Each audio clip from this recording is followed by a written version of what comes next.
Muy buenas tardes a todas aquellas personas que nos escuchan el día de hoy. Sea usted bienvenido a este podcast en el cual se mencionarán temas de suma importancia. El primer tema a mencionar el día de hoy es la independencia de Honduras. Vaya tema. La independencia de Honduras es una historia que inició cuando Honduras formaba parte de Mesoamérica.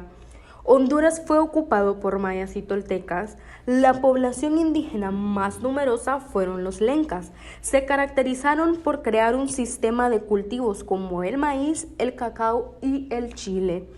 ¿Qué tenía de especial Honduras? Muchos viajeros españoles desembarcaban en Honduras debido a que había yacimientos de oro, la mayoría en el pueblo de Gracias a Dios. El 9 de marzo de 1502, Guanaja, isla de Honduras, puerto del cuarto y último viaje de Cristóbal Colón, proveniente del Cádiz. Cuando Pedro de Alvarado llega a Honduras, fundó las ciudades de San Pedro Sula y Gracias a Dios, frontera con México. Con las Cortes de Cádiz, gran parte de Honduras pasa a ser parte de Guatemala y se desintegra la provincia de Comayagua. Finalmente, y luego de muchos enfrentamientos y luchas, en 1821 se da la unión de las provincias centroamericanas, derrocando el imperio del mexicano Agustín de Iturbide. Se le denomina provincia a los actuales estados de Guatemala, Honduras, El Salvador, Nicaragua y Costa Rica. Ya las provincias unidas poco a poco se van independizando de manera individual como república. El 5 de noviembre de 1838, Honduras se separó de la Federación Centroamericana y se convierte en un estado totalmente soberano e independiente. Hola, sean todos bienvenidos a este podcast. Les estaré hablando sobre uno de los temas bastante relevantes y bastante importantes de nuestro país. Claro que sí. Este tema es sobre el gobierno de Juan Orlando Hernández. El gobierno de Juan Orlando Hernández se autopromociona como el gobierno de la vida mejor, en alusión al programa gubernamental de Vida Mejor. Los principales opositores políticos del país calificaron al gobierno como una dictadura y desde el 2015 llamaron a numerosas protestas para pedir la salida del presidente Hernández. Y una de las preguntas más importantes que debemos hacernos nosotros como hondureños es ¿cuándo comenzó todo esto?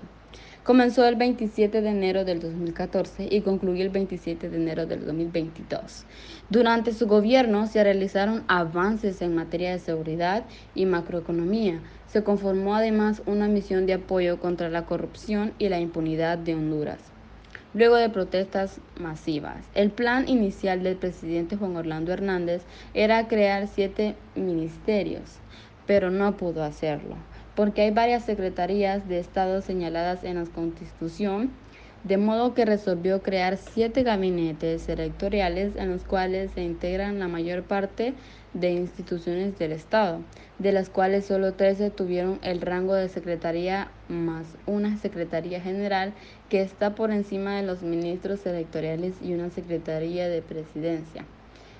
Contrastando todo esto, así como las 38 secretarías del gobierno anterior, el nuevo esquema de gobierno oficializado por el decreto ejecutivo contempló la desaparición de la Secretaría de Planificación y Cooperación Externa, de la Cultura, Artes y Deportes, de Turismo de los pueblos indígenas y afrohondureños y de Justicia y Derechos Humanos, cuyas funciones y presupuestos pasaron a otras instituciones.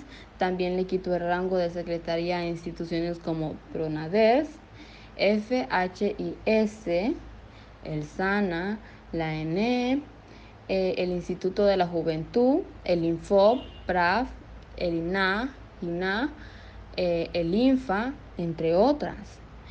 Bueno, otro dato curioso de lo que fue el saqueo de la IHSS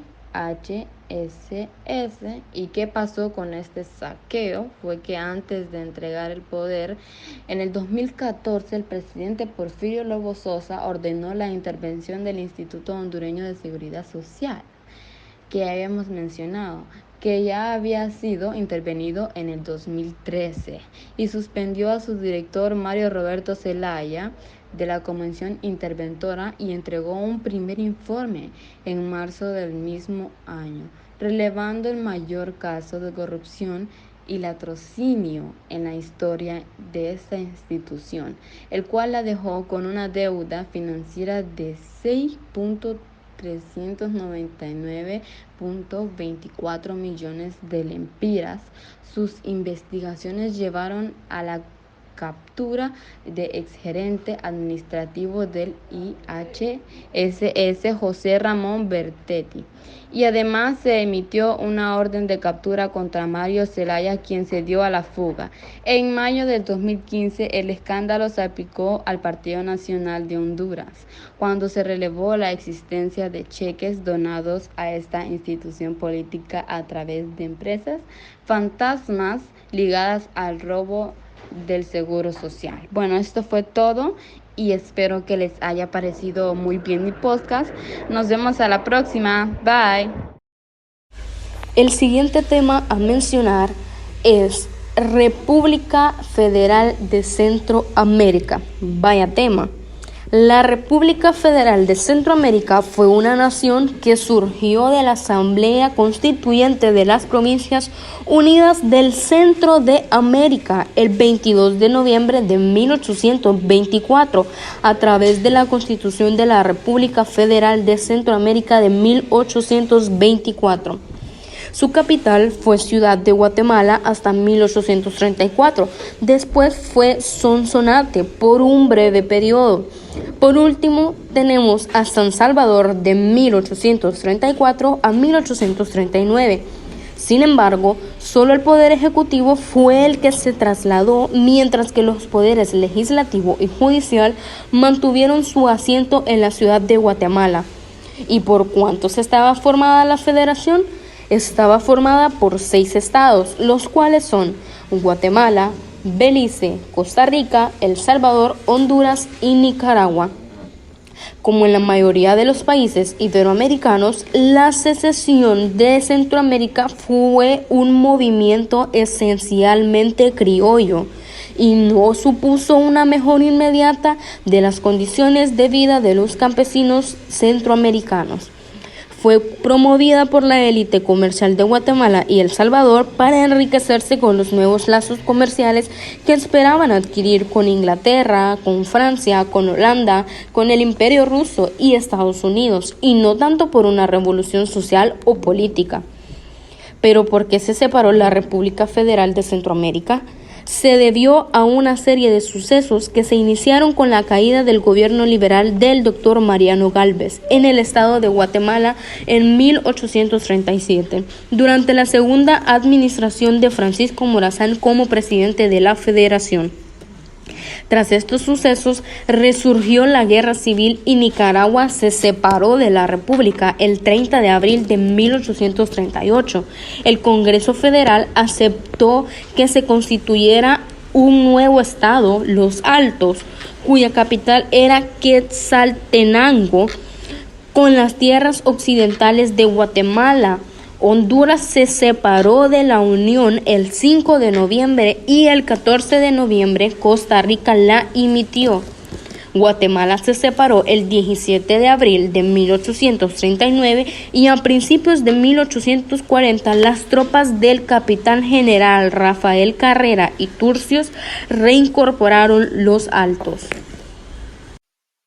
A continuación les hablaremos de un tema de suma importancia, el cual es del conservadurismo al reformismo militar.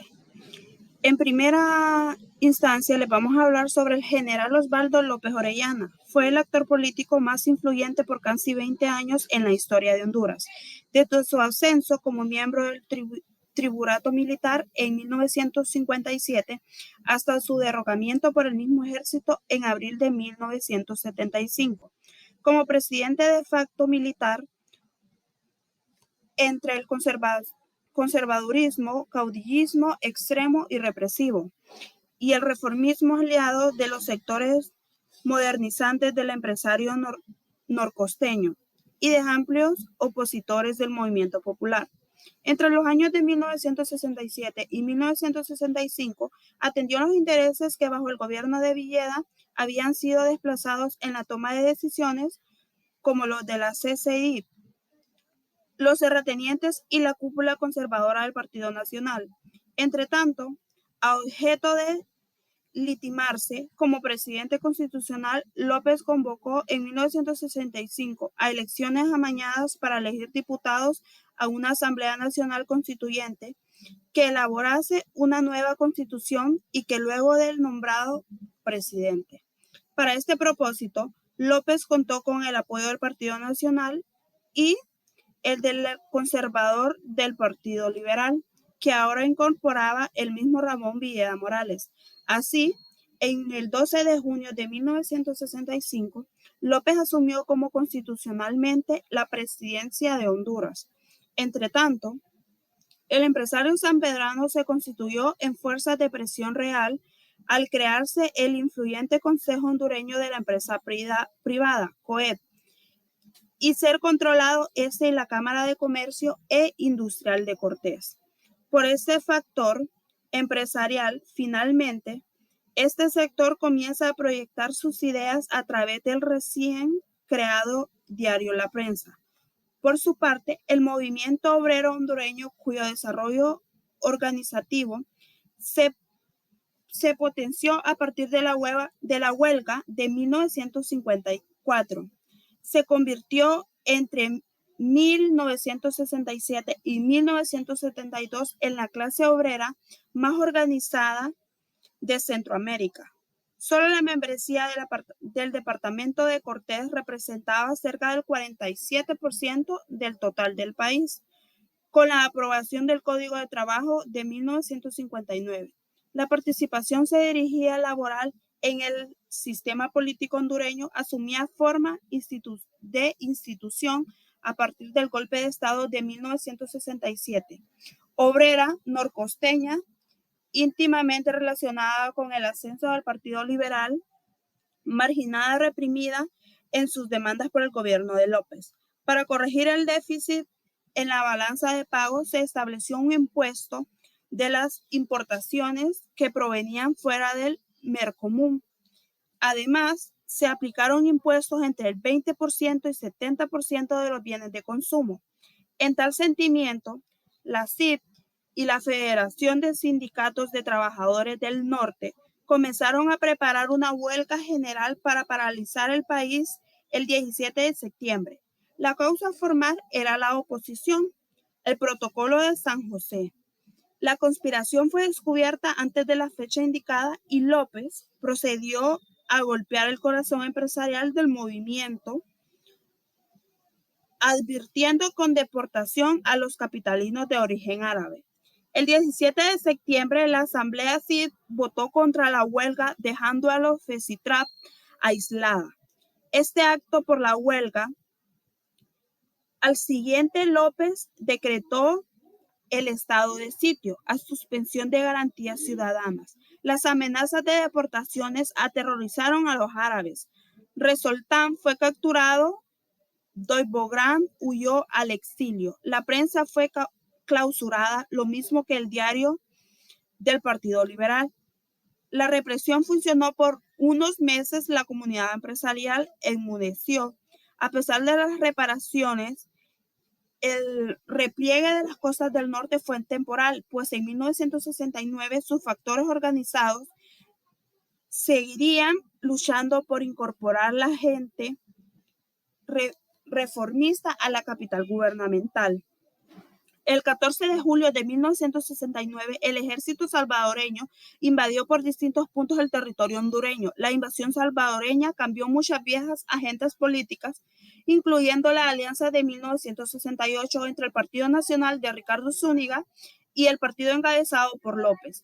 La movilización social masiva por la defensa nacional reprodujo espacio para cualquier proyecto fraudulento y represivo posterior por parte del partido. La desorganización política y la administración se desenvolvió en su gobierno, pero la gota que derramó el vaso fue la recién agitación en el campo ante la agudización en la concentralización de la tierra. Este situado estaba relacionado con una nueva burguesía agraria no tradicional relacionada con el capital extranjero, especialmente en la zona sur del país y en expresión en la Federación Nacional de Agricultores y Ganaderos de Honduras. La FENAD cuestionó y eventualmente asaltará el COED con el poder del ministro Zúñiga, quien argumentaba la nueva junta directiva. El 19 de noviembre de 1972, la Asociación Nacional de Campesinos de Honduras envió al presidente Cruz un planteamiento de 19 puntos en el cual se exigía una inmediata definición de la política agraria por el gobierno. Para demostrar la fuerza que apoyaba sus demandas, prepararon una marcha de hambre el 8 de diciembre. La circunstancia fue aprovechada por las Fuerzas Armadas para realizar un nuevo golpe de Estado el 4 de diciembre. Y como último tema en la lista, pero no menos importante, tenemos la modernización y reformismo. El periodo que va de 1945 a 1973 es considerado como uno de prosperidad y crecimiento económico como nunca se había visto en la historia mundial. Y es que las necesidades de consumo y reconstrucción del mundo después de la Segunda Guerra Mundial propició una enorme demanda de bienes. Honduras se aleja de la dictadura del general Carías y comienza el 1 de enero de 1949 la transición hacia un orden económico y político acorde con el momento histórico que se vive de la mano del abogado Juan Manuel Gálvez. El gobierno de Gálvez constituyó una apertura que liberalizó las restricciones preexistentes, una reforma controlada con moderación que garantizó la estabilidad. Nuevos actores sociales resucitaron a la sociedad civil. Se logró el reconocimiento estatal de los derechos laborales a través del Código de Trabajo de 1959, merced a la lucha trabajadora bananera de 1954, Ley de Seguridad Social de 1958 y la Ley de Honduras canceló la deuda del ferrocarril interoceánico y se crearon instituciones para modernizar la administración del Estado, así como para estimular el ordenamiento y diversificación de la economía como el Banco Central de Honduras y Banco Nacional de Fomento. Toleró el ingreso de exiliados y permitió el desarrollo de elecciones liberales a fines de 1954. Gálvez además fue el primero en establecer el cobro de impuestos sobre la renta, que en un principio fue el 15%. Este cobro incluía por primera vez a las compañías bananeras. La herencia del recuerdo de la dictadura de Carías y la división del Partido Nacional permitió a los liberales el triunfo en las elecciones de 1954, sin embargo, el mismo no fue reconocido por las autoridades salientes. Esto ha sido todo por hoy. Muchas gracias por haber puesto atención a este podcast. Se les agradece mucho. Que tengan buen día. Muchas gracias por escucharnos. No olvides dejar tu like y compartir. Nosotros somos un grupo de estudiantes de la Universidad Católica de Honduras. Hasta la próxima.